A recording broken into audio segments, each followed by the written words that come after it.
Hey friends, Janky here, and today I'm acting as what's known as a framing device. Because I didn't get all the footage I wanted to get recorded at PAX, I will be popping back in occasionally to expand upon the various games that I played, and also to tell you guys about all the awesome things that happened at PAX, as supplemented by the videos I did take, and also the several pictures I took. So, without further ado, let's check out what was going on with Janky at PAX.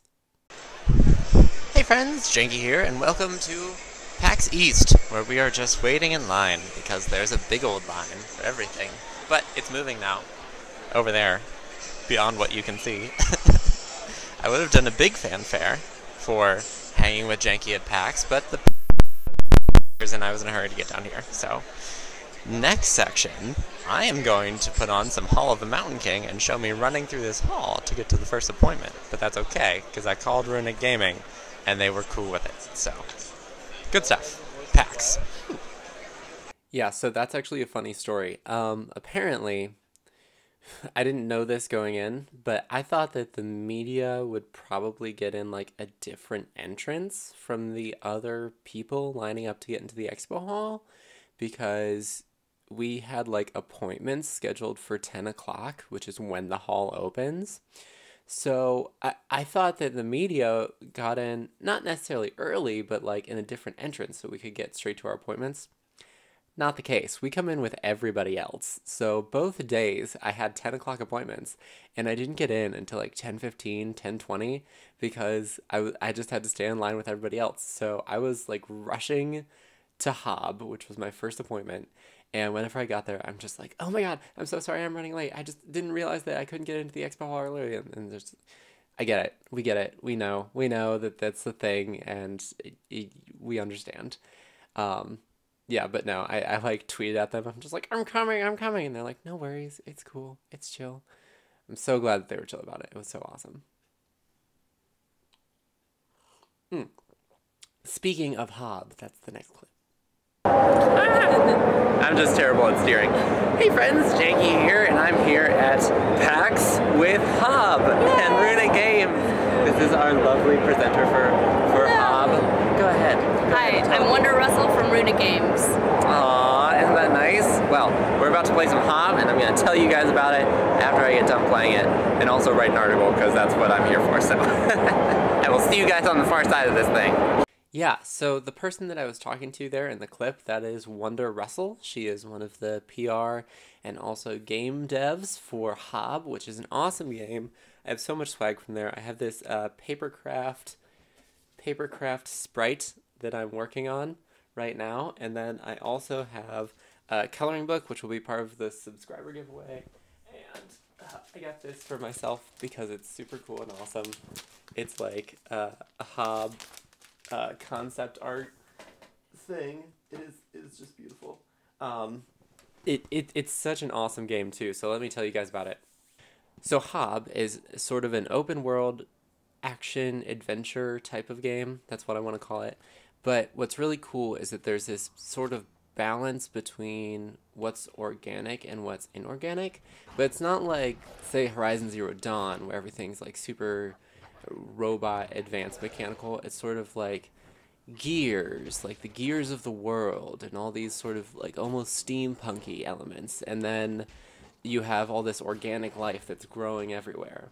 And as it was explained to me, and which I think is a beautiful description, it's nothing about the life is good or bad. It's just trying to survive in the world. So one of the first things you come across is this vine, and it has a flower on it, and if you open up the flower, it gives you a health pickup. But if you walk up to one of the vines that's just like lying on the ground, it will slap the crap out of you and hurt you. So it's the same plant, but it has these like two sides to it, one that's helpful and one that's not. So that was really interesting. And then some of the other things that were going on with that game, everything you have is sort of scavenged from the land. So one of your main tools in that game is this glove that you wear, but you have to scavenge the glove first, and it has different features. It has a warp feature, and you can also use it to interact with the world. So there are these sort of buttons everywhere that you either have to put your hand on in order for it to work, or you have to like punch it with your glove, power punch it in order to get it to do something. And also, there's lots of moving pieces to this world. Lots of like, grab this handle and drag it over here so that everything changes sort of stuff. And everything about this game is solving these puzzles so that you can move through the world. And it's so cool and so beautiful to just like solve these puzzles. And of course there's fighting enemies and stuff too. But the art style, like the concept art for it looks beautiful. The game itself looks amazing. All the time in this game I saw all of these like beautiful vignettes in the distance, like these beautiful like perfectly lit up scenes of this organic versus this metal world, and you got to see sort of the heart of the world, which is all these mechanical pipes and gears and things. And oh, and the music was amazing. So the music, whenever particularly I noticed it whenever you're underground, is very ambiance-y. It's just this sort of humming noise and all these sort of machiney noises, but it gets you so in the mood of this game, and it's so beautiful and cool and awesome. I can't wait to see more from Hob. They're releasing sometime in 2017. I hope that I can keep in touch with them because I really love their game, and yeah, it's just Hob. Definitely check it out if you get the chance.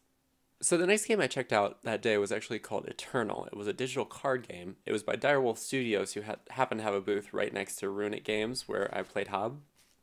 So I was kind of circling around to get to my next appointment, which was Yonder, and I just checked out this card game on my way, and it's really cool. I'm trying to figure out how to describe it. I want to say, having never played Hearthstone, that it is in the vein of Hearthstone.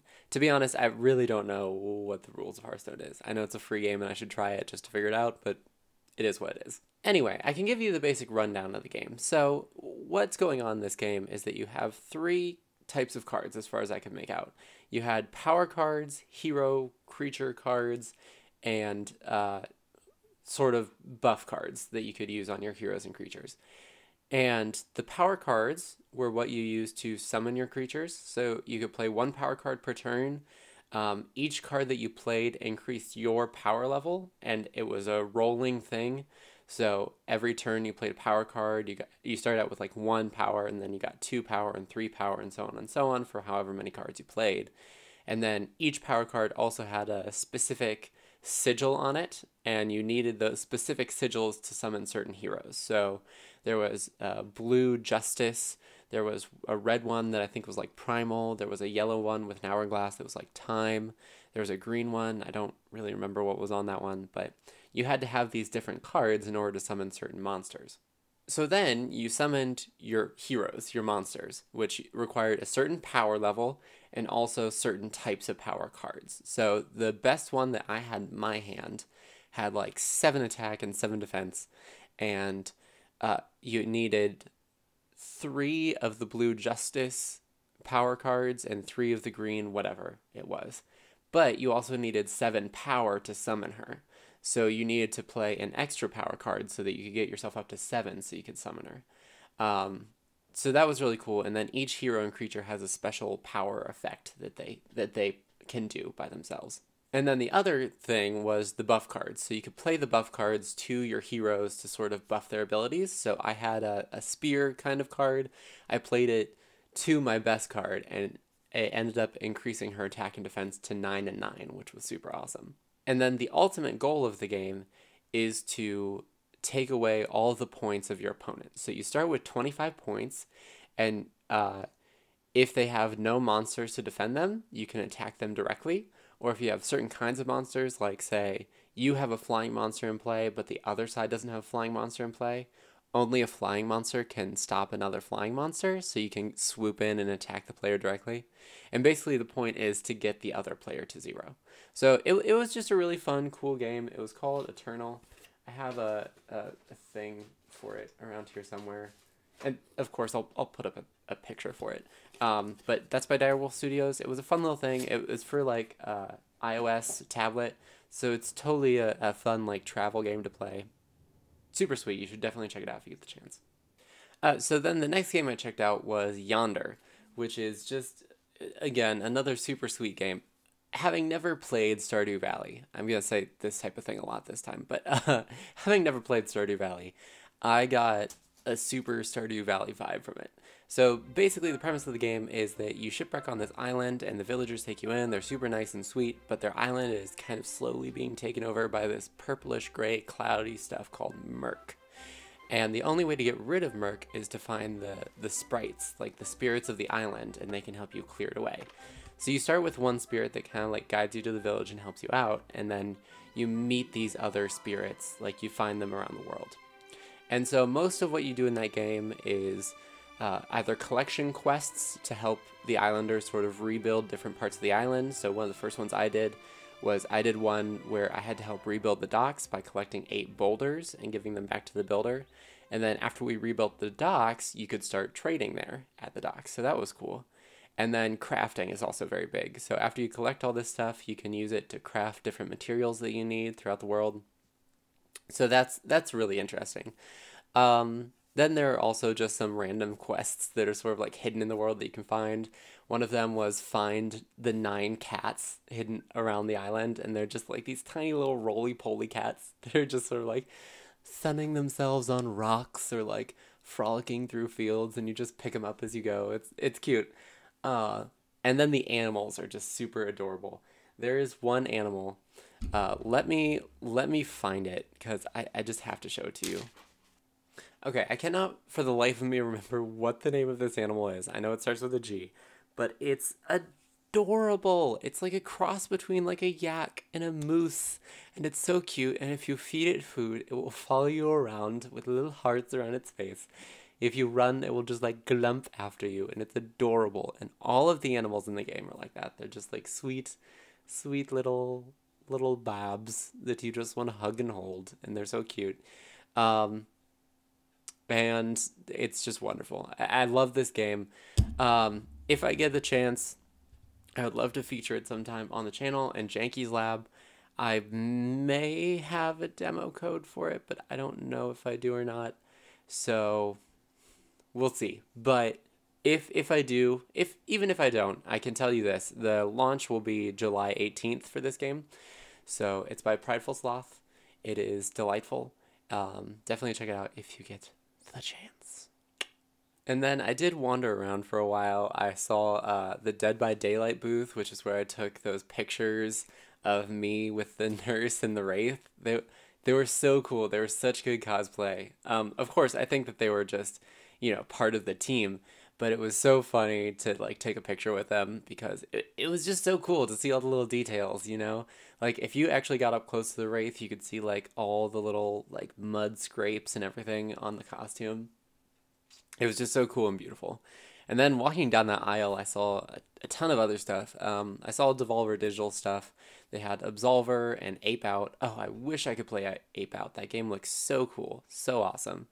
But there's all sorts of stuff going on down through there. And then eventually I circled my way back around to my next game, which was Death Squared. Death Squared. Sofa co-op game. It doesn't have an online feature yet, but it will in the future, possibly. It depends on how well it does as a sofa co-op, but if it does a really good job as a sofa co-op, they're talking about adding an online feature later, particularly because they really want this game to be happening on Twitch. They want this to be a game that people like to play on Twitch.